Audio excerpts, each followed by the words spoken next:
अगर मैं तुमसे ये पूछूं कि तुम्हारे अंदर तुमको एक कैरेक्टर है जो डेवलप करना है, तो वो कौन सा कैरेक्टर होगा जो तुम बिल्ड करना चाहोगे? I tell you, persistence is your answer. Persistence इकलौती ऐसी क्वालिटी है जो मैक्सिमम लोगों को सक्सेसफुल बनाता है अपने लाइफ में। तो अगर आप बिजनेस, मनी, फाइनेंस, इनमें से किसी भी एक टॉपिक में इंटरेस्टेड हो और आप ये समझना चाहते हो कि कैसे इन सारे लोगों ने अपनी लाइफ में परसिस्टेंस को यूज करके अपने लिए बहुत सारा वेल्थ और बहुत सारा सक्सेस क्रिएट किया, आई होप ये रिकमेंडेशन जो मैं दे रहा हूँ इससे आपकी लाइफ में कोई पॉजिटिव चेंज आएगा और आप आपकी लाइफ में वो अचीव कर पाओगे जो आप अचीव करना चाहते हो। मेरी सबसे पहली रिकमेंडेशन है द सोशल नेटवर्क। हो सकता है फेसबुक आज वाइडली इतना पॉपुलर ना हो जैसा वो पहले हुआ करता था, बट क्या आप इमेजिन कर सकते हो कि सोशल नेटवर्क का कोई अस्तित्व भी होता बिना फेसबुक के? ये फिल्म बात करती है मार्क ज़करबर्ग, जो कि फेसबुक के फाउंडर हैं, कैसे सोशल मीडिया ने अपना जन्म लिया। फेसबुक एक कहानी है इनोवेशन की, कॉम्प्लेक्स प्रॉब्लम्स को सॉल्व करने की, और कैसे एक इंसान दुनिया चेंज कर देता है बस एक बड़े से विजन और छोटे से लैपटॉप से। ये फिल्म बिजनेस चैलेंजेस के बारे में तो बात करती है, साथ ही साथ एक बिजनेस को चलाने के लिए बहुत सारे पार्टनरशिप्स हैं जो हमको करनी पड़ती हैं। जो पार्टनरशिप डायनामिक होता है वो एक्चुअली कितना क्रिटिकल होता है एक बिजनेस को सक्सेसफुल रन करने में, ये मूवी आपको डेफिनेटली समझाएगी। अगर आपको ये देखना है कि कैसे एक इंसान ने एक बिजनेस को छोटे से रूम से इतना बड़ा बनाया, आपको डेफिनेटली द सोशल नेटवर्क देखनी चाहिए। Next in the list is money ball. देखिए, चाहे बिजनेस हो चाहे स्पोर्ट्स हो, उसमें मैक्सिमम प्रोबेबिलिटी सक्सेस की स्किल से ज्यादा स्ट्रैटेजी पे डिपेंड करती है। मनी बॉल एक ऐसी फिल्म है जो आपको स्ट्रैटेजी पे फोकस करना सिखाएंगे। तो चाहे मार्केटिंग हो, सेल्स हो, या आपको आपका बिजनेस जीरो से स्टार्ट करना हो, one of the key factors जो आपके लिए बहुत ज्यादा हेल्प करेगा वो है एक सही strategy. It is a perfect film उन लोगों के लिए जो पावर ऑफ एनालिटिक्स समझना चाहते हैं एक बिजनेस को रन करने के लिए। ये फिल्म डेमोन्स्ट्रेट करती है कैसे अनकन्वेंशनल आइडियाज को यूज करके एक सक्सेसफुल बिजनेस क्रिएट किया जा सकता है। Next in the list is the wolf of Wall Street. The wolf of Wall Street highs and lows touch करता है एक स्टॉक मार्केट ट्रेडर की लाइफ की, कैसे जॉर्डन बेलफोर्ड अपनी लाइफ में अमेजिंग रिजल्ट्स क्रिएट करता है just by the power of good negotiation and sales skills. साथ ही साथ कैसे स्टॉक मार्केट को लोग मैनिपुलेट करते हैं और आपका फायदा उठाते हैं रिटेल इन्वेस्टर्स का। इसलिए बिजनेस एथिक्स का होना बहुत जरूरी होता है किसी भी बिजनेस के लिए, और मॉरल वैल्यूज को जब आप छोड़ देते हो आपके बिजनेस को सस्टेन करना बहुत मुश्किल हो जाता है। आपको डेफिनेटली देखनी चाहिए the wolf of Wall Street. Number 4, the big shot. हम में से कितने लोगों को पता है 2007-8 का मार्केट क्रैश? ये मार्केट क्रैश स्टार्ट हुआ था अमेरिका से, जहां हाउसिंग मार्केट क्रैश आया था। ये फिल्म इसी को टच करती है, कैसे एक स्मार्ट लोग ट्रेंड को कैच करके लूप होल्स देखते हैं मार्केट में और उस मार्केट क्रैश में भी बहुत सारे पैसे कमाते हैं। ये फिल्म आपको फाइनेंशियल मार्केट्स को बहुत ब्रॉडली समझाती है। ये फिल्म आपको समझाती है कैसे मार्केट में ignorance of red flags banking system, financial institutions को बहुत नुकसान पहुंचा सकती है।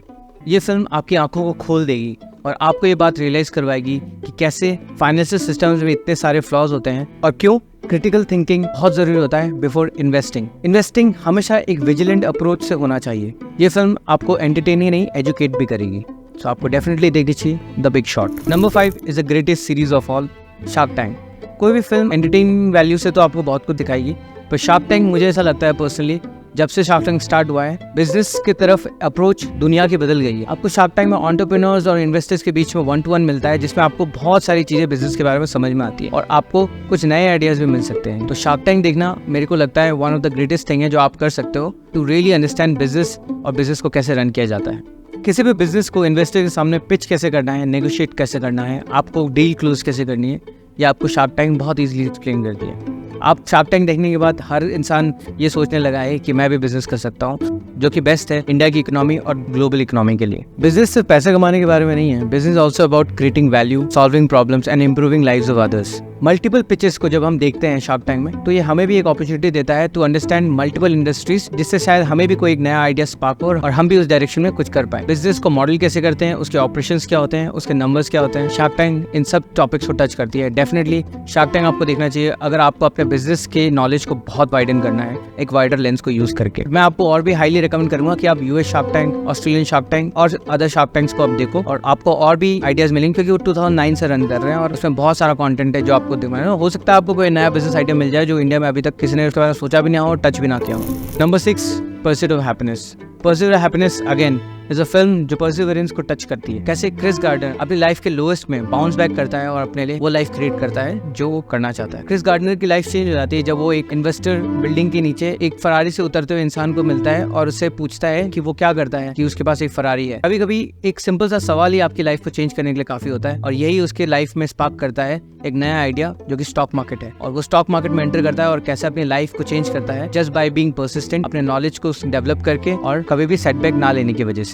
The pursuit of happiness is a highly motivational and inspiring movie जो आपको डेफिनेटली देखनी चाहिए अगर आप अपनी लाइफ के लोएस्ट में हो। ये फिल्म हाईलाइट करती है द पावर ऑफ डिटर्मिनेशन और कैसे पर्सनल सेक्रीफाइस और हार्ड वर्क आपकी लाइफ, आपकी डेस्टिनी को चेंज कर सकता है। Next in the list is inside job. Inside job एक डॉक्यूमेंट्री है जो आपको देखनी चाहिए। ये डॉक्यूमेंट्री आपको यूट्यूब पे भी मिल जाएगी। ये फिल्म भी द बिग शॉर्ट की तरह फोकस करती है फाइनेंशियल क्राइसिस ऑफ 2008 में और एक रियल एसेंस देती है आपको कि कैसे एक फाइनेंशियल करप्शन की वजह से इतना बड़ा क्रैश आया मार्केट में। ये फिल्म आपको समझाएगी कैसे ग्लोबल इकोनॉमी इंटरकनेक्टेड है और एक कंट्री के फाइनेंशियल एक्सीडेंट की वजह से एक रिपल इफेक्ट क्रिएट होता है और पूरी दुनिया को इसका नुकसान झेलना पड़ सकता है। ये एक क्रिटिकल वॉच है अगर आपको एक ब्रॉडर अंडरस्टैंडिंग चाहिए of the financial misconduct. Number 8 the playlist. हमें से कितने लोगों ने स्पॉटिफाई का यूज किया है? स्पॉटिफाई ने म्यूजिक सुनने के तरीके को बिल्कुल चेंज कर दिया। ये फिल्म आपको समझाएगी कि अनकन्वेंशनल थिंकिंग और the power of vision and idea के साथ कैसे आप एक ग्लोबल इम्पैक्ट क्रिएट करते हो और एक डिस्ट्रप्शन लेके आते हो एक ट्रेडिशनल इंडस्ट्री में। ये फिल्म स्पॉटिफाई के क्रिएशन के बारे में बात करती है और कैसे इसने बहुत सारे चैलेंजेस के बावजूद एक सक्सेसफुल एम्पायर खड़ा किया और उसने म्यूजिक इंडस्ट्री को हमेशा हमेशा के बदल दिया। ये फिल्म आपको समझाती है कि कैसे एक आइडिया एक इंडस्ट्री को हिला के रख सकती है और सिर्फ परसिवरेंस का यूज करके आप लीगल बैटल्स और कॉम्पिटिटिव हर्डल्स को ओवरकम करते हो। It is a great mini series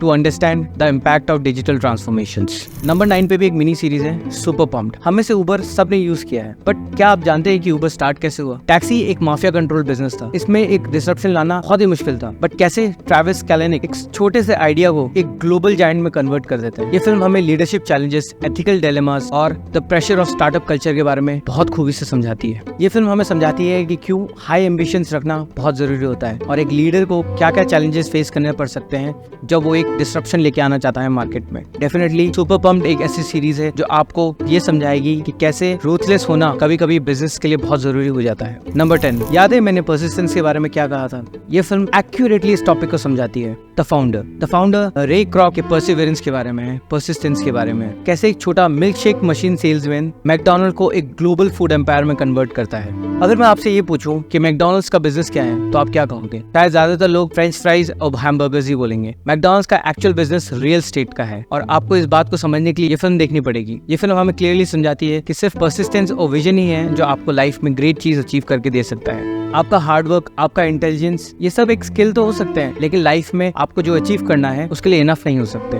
persistence is the only thing that can make the magic happen at the extreme. ये फिल्म आपको स्ट्रेटेजिक थिंकिंग, एथिकल बिहेवियर और business vision के बारे में बहुत क्लियरली समझाती है। अगर आपने इनमें से कोई भी फिल्म या सीरीज इससे पहले देखी है तो आप प्लीज आपके लर्निंग्स हमारे साथ शेयर कीजिए ताकि हम भी अपने लर्निंग्स को थोड़ा ब्रॉडर कर सके। Until then, stay motivated, stay inspired and I will see you in the next one.